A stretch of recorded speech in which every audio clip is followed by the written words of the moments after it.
India after independence. The declaration of the British government on the 3rd of June 1947, based on the report of Lord Mountbatten, formed the basis for the creation of two independent countries called India and Pakistan. Although Indians were not in favor of separate countries for Hindus and Muslims, it became inevitable due to the divide and rule policy of the British. Many problems cropped up along with independence. Many questions like rehabilitation of refugees, communal riots, formation of government, integration of various provinces, production of food, development of agriculture, growth of industries, etc. had to be dealt with. Problem of refugees. The problem of refugees was one of the worst problems resulting from the partition of India. Due to the division, people had to migrate from Pakistan to India, leaving their homes, familiar environment, property, etc., and go to a new place. The burden of providing shelter, employment, land, education, healthcare, conducive social environment to these refugees fell on the government. Many efforts went into this process of rehabilitation. Communal riots, the seeds of hatred between Hindus and Muslims activity. Discuss with your teachers the problems India had been facing in maintaining peace in the country. Sown by the British grew to explosive level by the division of the country. The links of religious harmony among various religions were very loose and weak. Hatred grew among those who lived together, leading to untold suffering. Bringing these religious conflicts under control by the time of division was a Herculean job for the government.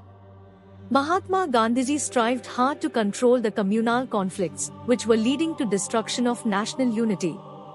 He took to fast in Calcutta, reading the Bhagavad Gita, praying that the people be liberated of their intense passions. Formation of government. A temporary government was formed on the 15th of August 1947, when India got its independence. Mountbatten continued as the Governor-General of the country. Jawaharlal Nehru took over as the first Prime Minister of the country. The Indian Constitution was adopted on the 26th of January 1950. The chairmanship of the Constitution Drafting Committee was assumed by Dr. B. R. Ambedkar. After the Constitution was adopted, Babu Rajendra Prasad became the first President of the country. The Constitution declared India as a sovereign, democratic republic. Later, the 42nd Amendment was brought in, and the phrases secular and socialist were added. On the basis of this, the Indian government followed an independent non-alignment foreign policy.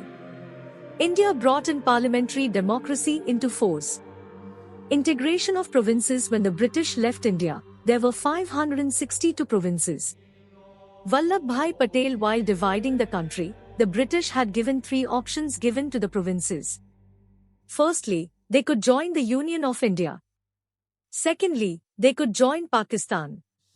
Thirdly, without getting integrated with either of the nations, they could remain independent.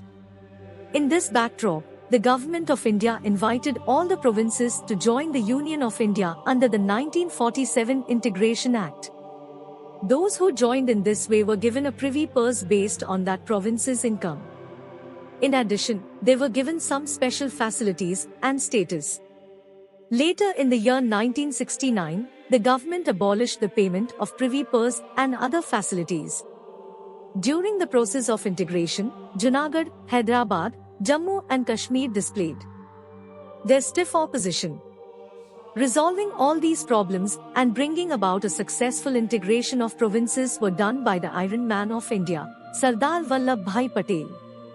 Junagadh, the king of Junagadh, wanted to merge his province with Pakistan. People came onto streets against the king. Unable to face the people, the king fled the kingdom. Based on the request made by the Diwan of the province to the Indian government, the army was sent to Junagadh to establish peace. Junagadh was merged with India in 1949.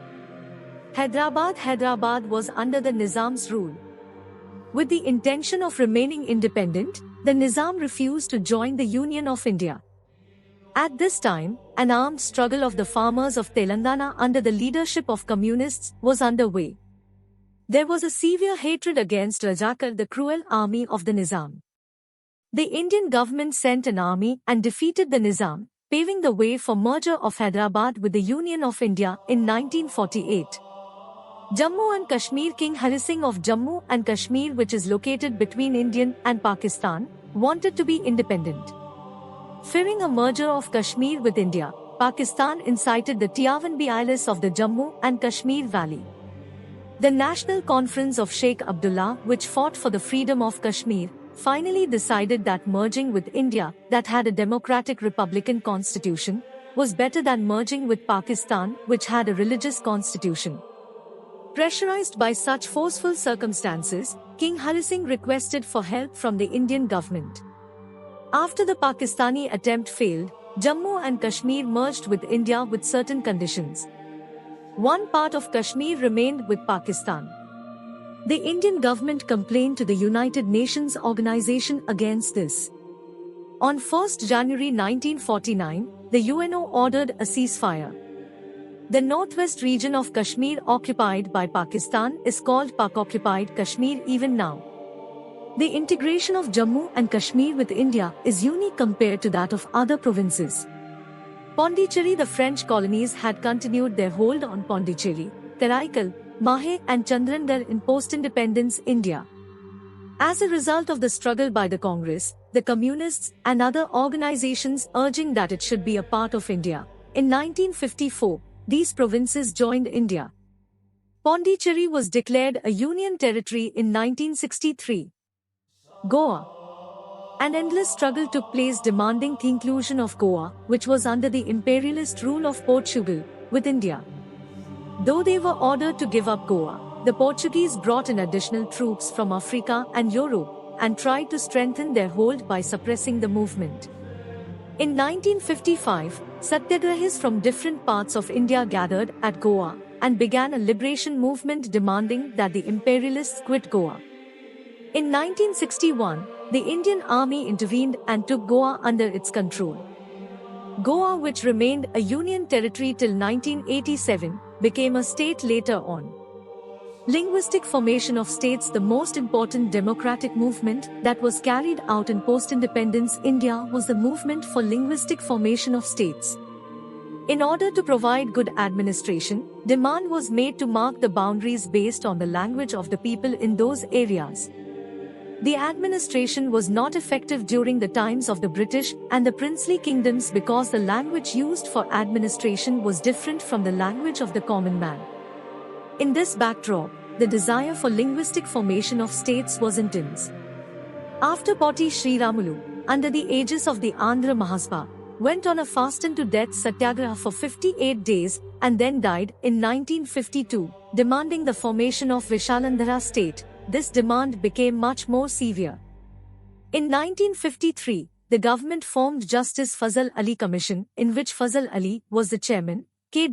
Panikkar, and H.N. Kunjuru were the members.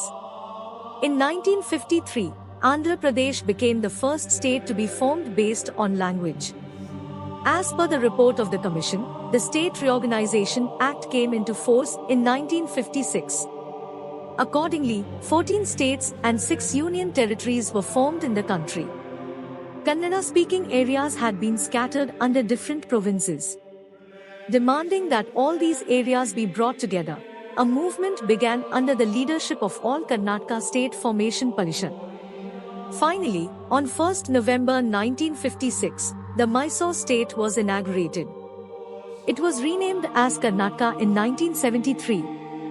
At present there are 28 states and 8 union territories in India.